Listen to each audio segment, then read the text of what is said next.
शिव कैसे एक अलग देवता है, सबके हृदय में निवास करने वाला महादेव है, सबके लिए वर्ण करने योग्य भगवान शिव है। वनवासी से लेकर राजमहल में रहने वाला राजा सब भगवान शिव के चरण में।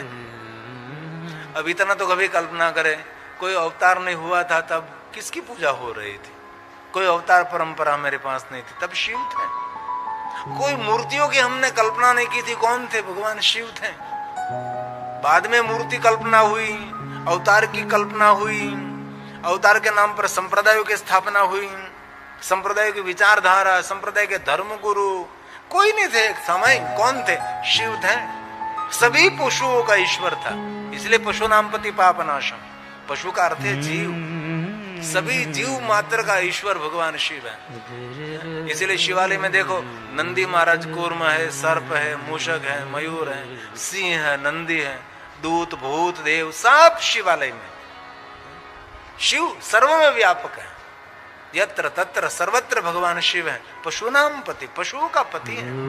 पशु नाम पति पाप नाशम परेशम गजेन्द्रस्य कृति वसानं वरेण्यं जटाजूट मध्ये जटा पर बहती हुई गंगा, महादेव मैं आपको ही प्रणाम करता हूँ। महादेव में और किसी को नहीं, एक महादेव को स्मरामि स्मरामि। महादेव में स्मरामि स्मरामि। इसलिए बहुत दिल से कहता हूँ, संसार चलता रहेगा, जीवन चलता रहेगा, जीवन की धारा बंद हो जाएगी, संसार अविरत चलता रहेगा। जीवन के 100 काम नहीं, हजारों नहीं, करोड़ों करोड़ों काम को छोड़कर सुबह में ब्रह्म मुहूर्त में प्रातःकाल भगवान शिव को याद करना चाहिए। बोले आपके सुबह में समय तो शाम के समय सोने से पहले महादेव का स्मरण करें। महादेव आपके साथ हैं तो आपके जीवन में कोई अड़चन नहीं रहेगी, कोई रुकावट नहीं रहेगी। शिव एक ऐसे देवता है, सभी जीवन के द्वार खोलने वाला देवता है, शत्रुओं को जड़मूल में से दूर करने वाला शिव है। इसलिए तो महादेव त्रिशूल रखते हैं, डमरू इसीलिए रखते अपने भक्तों को मैं आनंद देने वाला हूं। चिदानंद रूपम शिवोहम शिवोहम। शिव क्या देता है, शिव आनंद देता है। शिव क्या देता है, शिव भक्तों की रक्षा करता है, यही शिव है। हमारे बच्चों को भी कुछ सिखाया जाए कि बेटा सुबह में थोड़ा जल्दी उठकर स्नान करके बाल में भस्म की बिंदी करो, बेटा रुद्राक्ष पहनो और ओम नमः शिवाय मंत्र का जाप करो बेटा। लेकिन आजकल के माता पिता अपने बच्चों को स्मार्ट बनाने के लिए स्मार्ट मोबाइल देते हैं, इसका कोई विरोध नहीं, देना चाहिए। लेकिन सही अर्थ में आपके बच्चों को स्मार्ट बनाना चाहते हैं तो स्मार्ट मोबाइल के साथ एक रुद्राक्ष की माला भी देनी चाहिए कि बेटा कम से कम एक माला कर।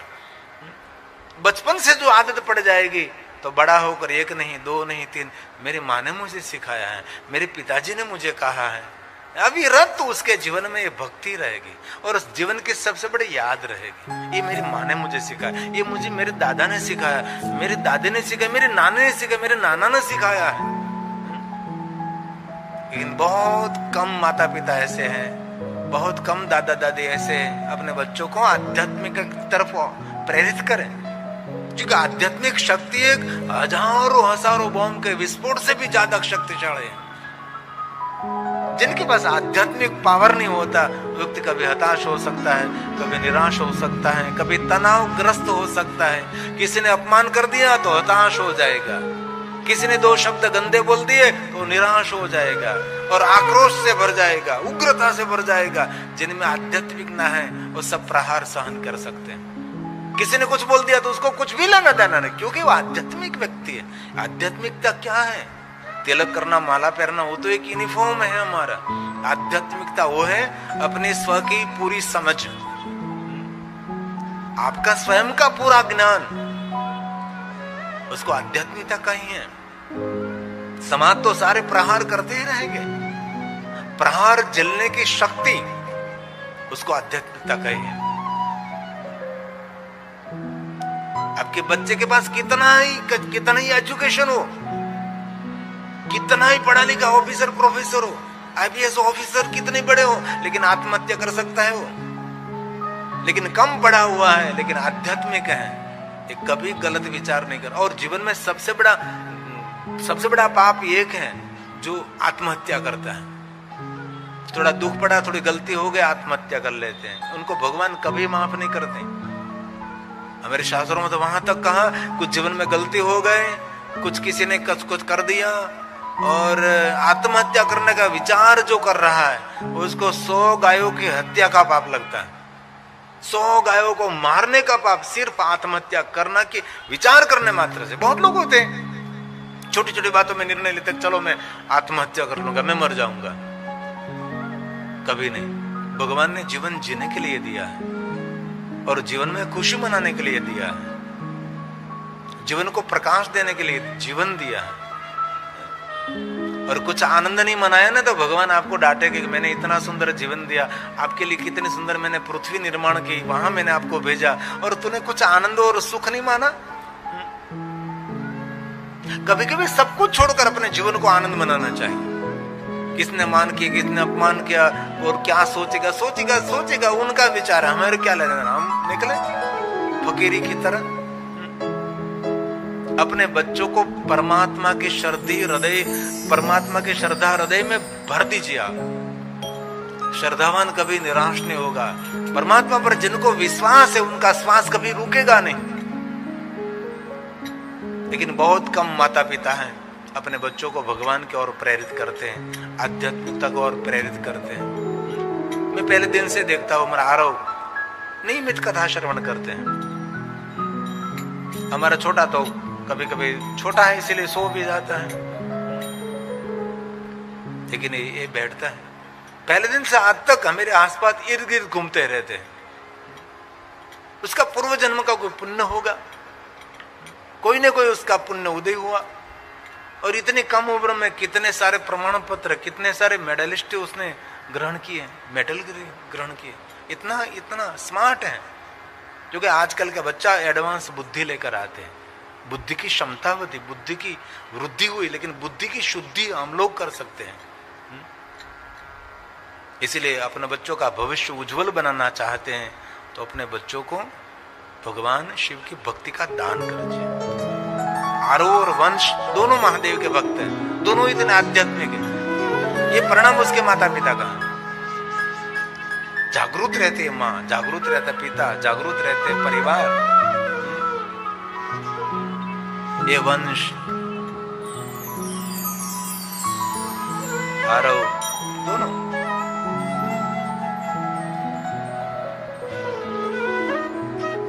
हमने महाकालेश्वर महादेव में कथा की थी। एक मंत्र हमारा छोटा सा महादेव का भक्त था, एक छोटा सा। अभी भी स्कूल जाते तो पहले महादेव को जलाभिषेक करते थे, जलाभिषेक करके महादेव स्कूल जाते हैं। अभी उसके माता पिता ने ऐसी आदत डाल दी उनको, सुबह में उठकर माला जप करते हैं, तिलक करते हैं। दुनिया में ऐसे बहुत सारे बच्चे हैं। धन संपत्ति वैभव ये हमारी मूडी नहीं, हमारी संपत्ति, सही संपत्ति हमारी संस्कार संपन्न हमारे बच्चे हैं, हमारी बच्ची हैं, हमारे बेटा। ये अब टेलीविजन में देखो मंत्र हैं।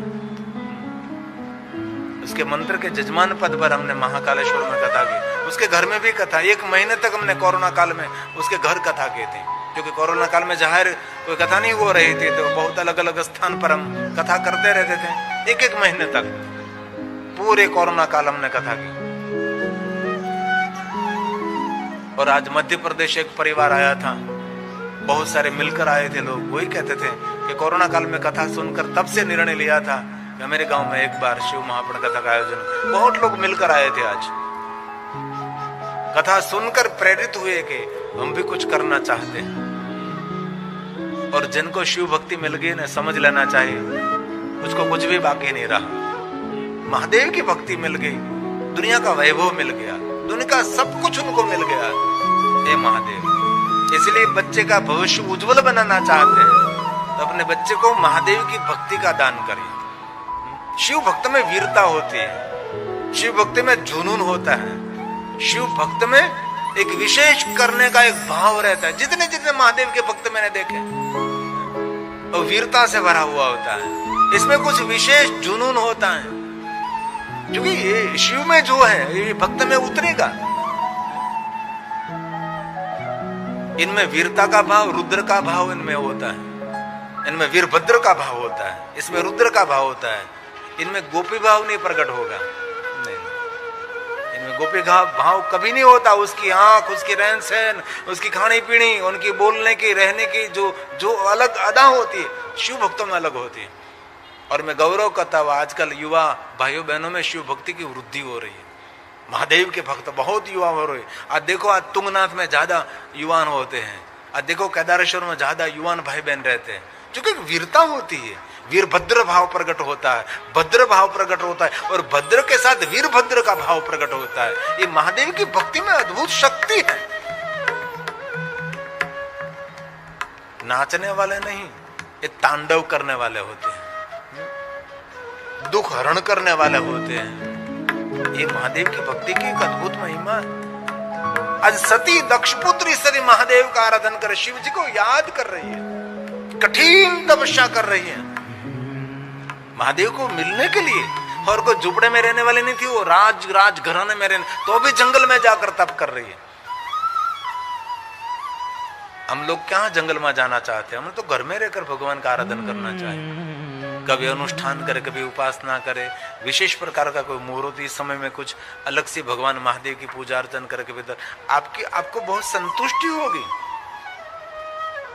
आप तनाव के कभी शिकार नहीं बनोगे। आजकल दुनिया तनावग्रस्त हो रही है। आज मुख पर मुस्कुराहट नहीं है कहीं, आज कहीं फूल खिले हुए नहीं दिखाई देते।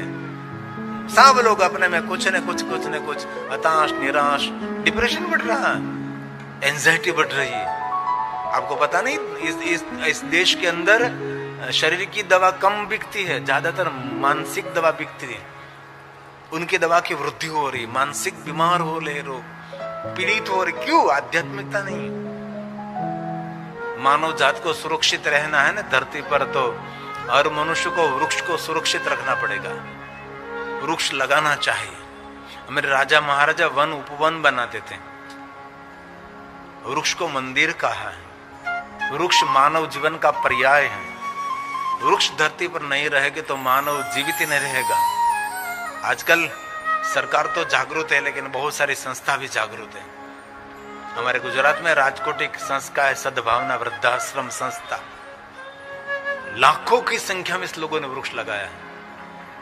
सरकार की परमिशन लेकर जहां जहां जमीन है, जहां जहां सरकार ने परमिशन दी, वहां वहां इस संस्था ने बहुत वृक्ष लगाने का काम किया। एक वृक्ष को काटना मतलब 100 मनुष्यों की हत्या करना।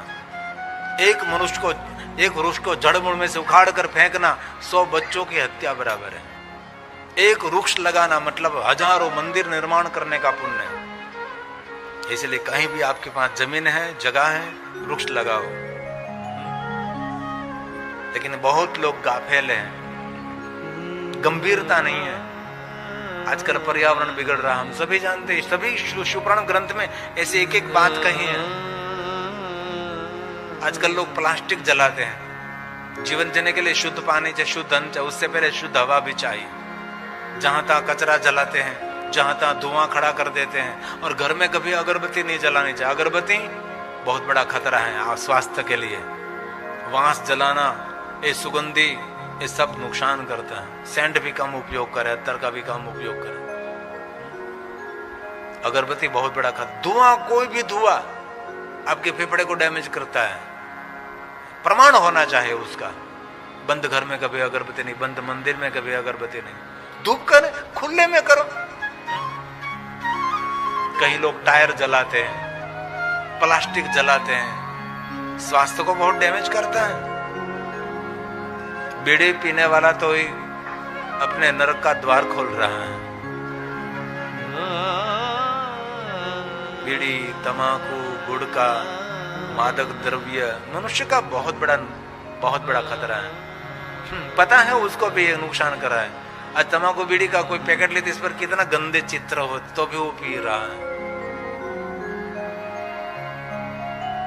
जीवन पर कोई आदर नहीं, जीवन पर कोई उसका वो नहीं। इसलिए व्यसन मुक्ति के काम बहुत सारी संस्था करते हैं। कोई भी जगत हित के लिए कोई काम करे, उसका जय जयकार करना चाहिए। मैं तो शिखर में पहली बार आया हूं, मैंने तो देखा भी नहीं था शिखर। एक पारिवारिक कथा में भगवान महादेव के कथा गा रहा हूं। इतना बड़ा शिखर है, एकदम छोटे रूप में, सिर्फ परिवार की खुशी के लिए मैं आया हूं। और विशेष करते हमारी मातोश्री, हमारे शंकुतला माता जी के भाव के प्रेम से हम कथा का यहाँ गायन करते हैं। उनका भाव देखा, उनका प्रेम देखा, उनका आदर देखा। बहुत सद्गुणी है, बहुत सत्संगी है। जब से मैं गुजराती कथा करता तब से वो टेलीविजन के माध्यम से हमारी गुजराती कथा सुनते रहे। तो तीनों पुत्री के देख मातू ये भाषा तो समझती नहीं तुझे, क्योंकि मुझे बहुत अच्छा लगता है। बस घर में कथा गूंजती रहे, बहुत अच्छा लगता है। ये शिव महापर्ण हो रहा है, मेरे घर में हो रहा है। तीनों बेटियों को कहा था मुझे कभी भी शिव कथा का आयोजन करना है, और वहां तक कहा कि मैं जीते जी न कर सके तो मैं इस तरह को छोड़कर चली जाऊंगी, तब मेरी याद में भी शिव कथा करना। लेकिन पुत्री पुत्र से महान होती है। तीनों पुत्रियों ने कहा नहीं माँ, तेरी उपस्थिति में भगवान की कथा होगी। और मैं आना आज जयपुर आ गया खाटूवाला परिवार के माध्यम से, और ये परिवार मुझे जयपुर मिलने के लिए आए। और हमने पहले सोचा कि क्या करेंगे, लेकिन ये शंकुतला माता जी का भाव इतना भाव, गहरा भाव था।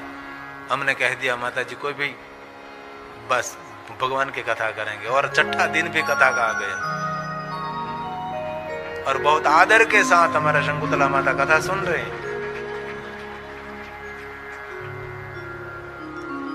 कितने संख्या में श्रोता है इसकी गणना नहीं होती। कथा सुनने वाला कितना भाव और भक्ति से कथा सुन रहा है। कथा एक अनुष्ठान है, कथा एक उपासना है। हम तो बहुत सारी बात हम कथा में कहते हैं कि एक बार 9 दिन की कथा सुनो, अनुष्ठान की तरह व्रत रखकर, जीवन में कुछ न कुछ बदलाव होने वाला है। कथा जीवन को अपडेट करती है, कथा जीवन का थाक भी उतार देती है। कथा सुनकर हम क्या करते हैं, हम शांत हो जाते हैं। कथा सुनकर क्या होते हैं, मौन हो जाते हैं। घर वालों को पता लगने लग जाएगा ये क्यों मौन हो गया, ये क्यों शांत हो गया, उछल कूद उसकी कहां गए चली गई। नंबर हो जाता है, विनम्र हो जाता है, उसके खाने पीने में सुधार आने लगता है, रहन सहन व्यवहार आहार में सुधार आने वाला। एक कथा है, कथा के बिना किसी का उद्धार नहीं है। एक बात याद रखना, भले छोटे रूप में बड़े रूप में सत्संग जीवन में होना ही चाहिए। बिनु सत्संग विवेक न होई, राम कृपा बिनु सुलभ न सोई। कोई ईश्वर की कृपा है तो ये सत्संग मिला, मेरा भी कोई पुण्य होगा इसलिए मैं कथा गा रहा हूं। आपका कोई पुण्य होगा तब आप कथा सुन रहे हैं। तो घर परिवार को छोड़कर यहाँ तक पहुंचना, कथा सुनना। ये जयपुर से हमारे संतोषी पधार गए, ये तो हमारे बहुत पुराने कथा प्रेमी है। कभी मैंने उसको बोलते हुए नहीं देखा। हमारे जगदीश भाई खाटूवाला परिवार बहुत सारे ज्योतिर्लिंगों में बहुत बड़े रूप में कथा की, इन परिवार का अंश है। इसीलिए सत्संग करना, अपने बच्चों को भी सत्संग, अच्छी बात है का संग, अच्छे पुस्तकों का वांचन। बिनु सत्संग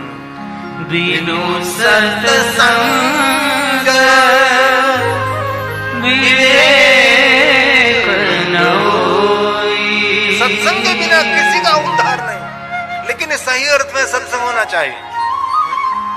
जीवन को अपडेट करने वाला, जीवन को बदलने वाली बात होनी चाहिए, अपडेट करने वाली बात, मोटिवेशन होना चाहिए। परमात्मा श्री राम जय राम जय जय राम। नमः शिवाय नमः शिवाय नमः शिवाय नमः शिवाय नमः शिवाय।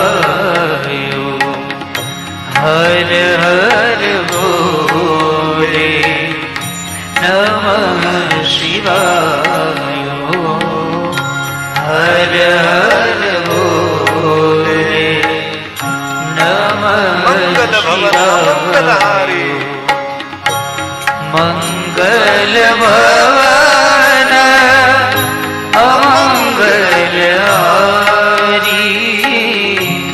मंगल भवन अमंगलहारी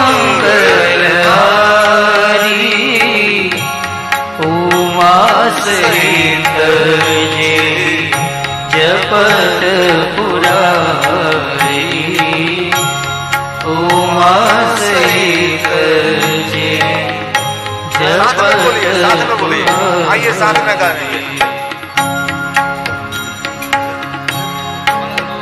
मंगल भवन मंगल भवन अमंगलहारी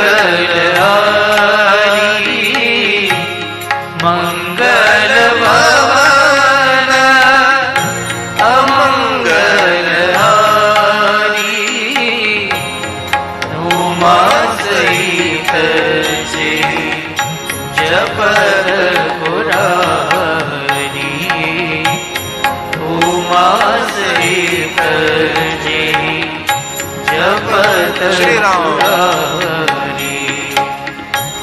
श्री राम जय राम जय जय राम श्री राम जय राम जय जय राम श्री राम जय राम जय जय राम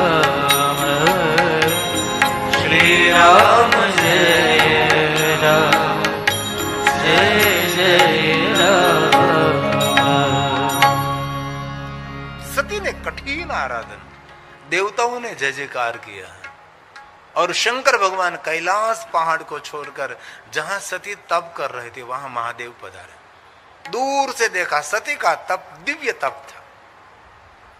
जोगन बैठी हुई जोगी को याद कर रही है।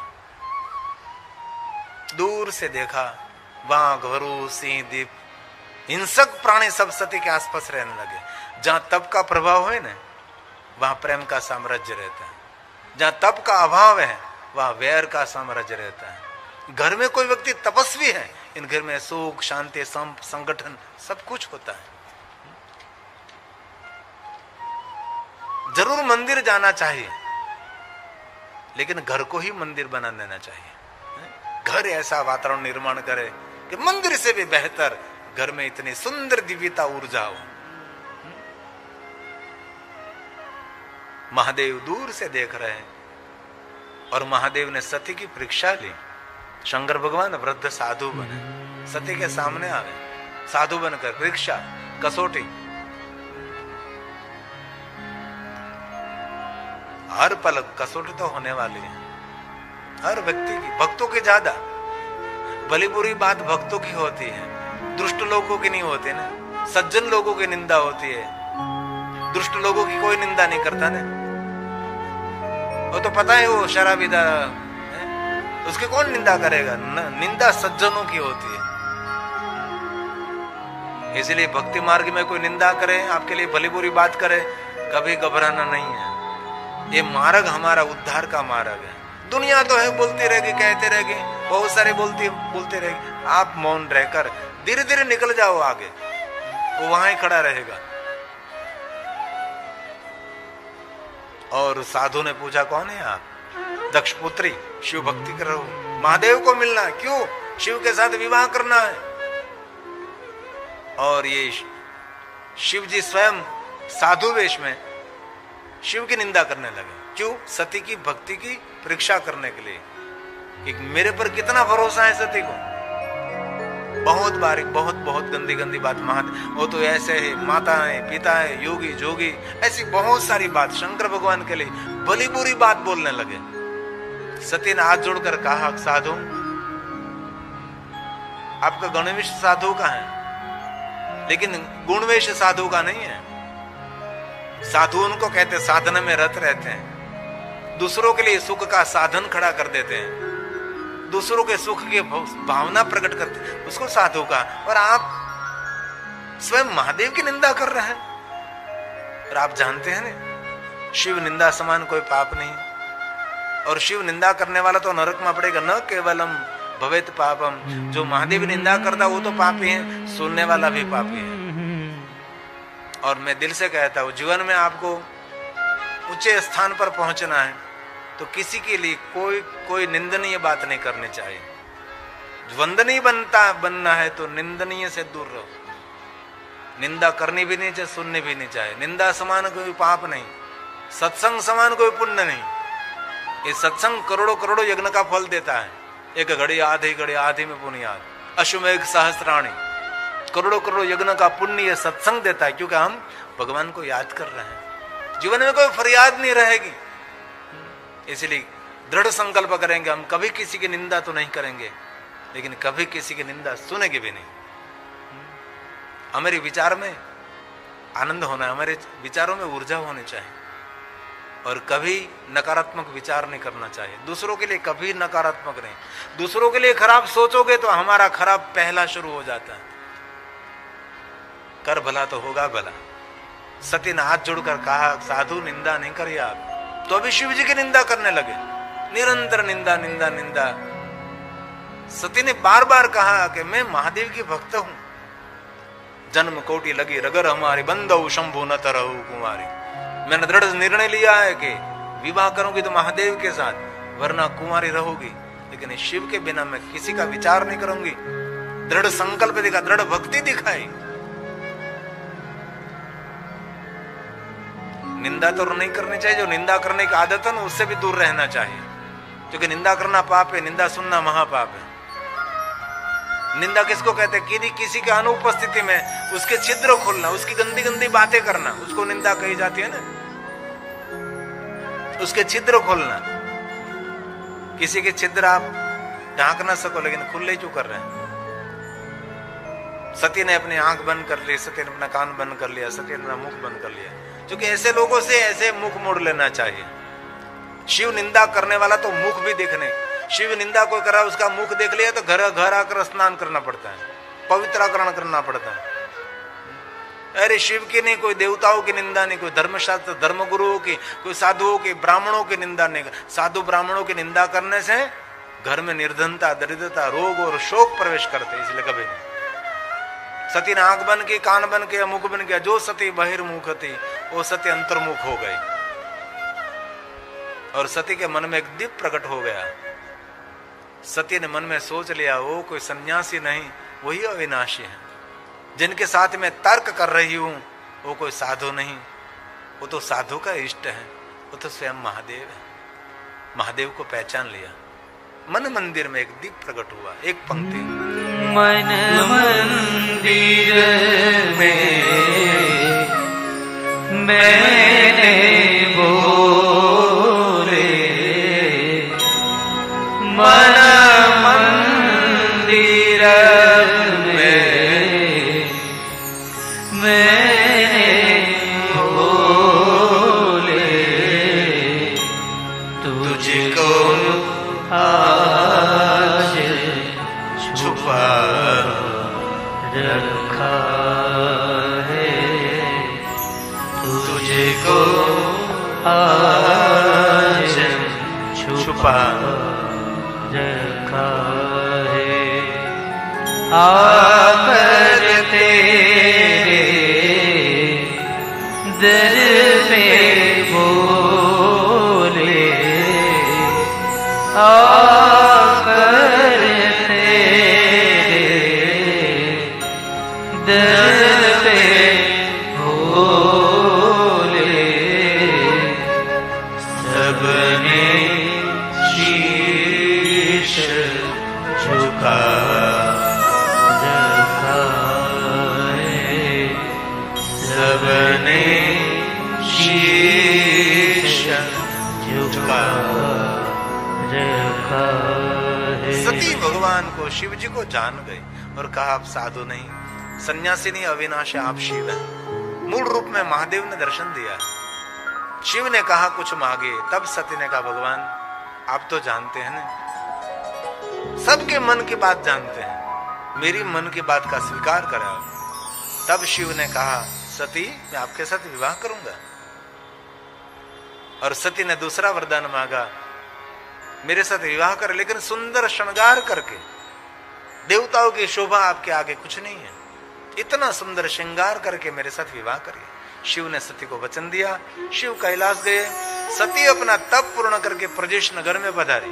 नगरवासियों ने बहुत बड़ा आदर सम्मान पुष्प की वृष्टि की। हमारे राजा की पुत्री तपस्या करके आई है।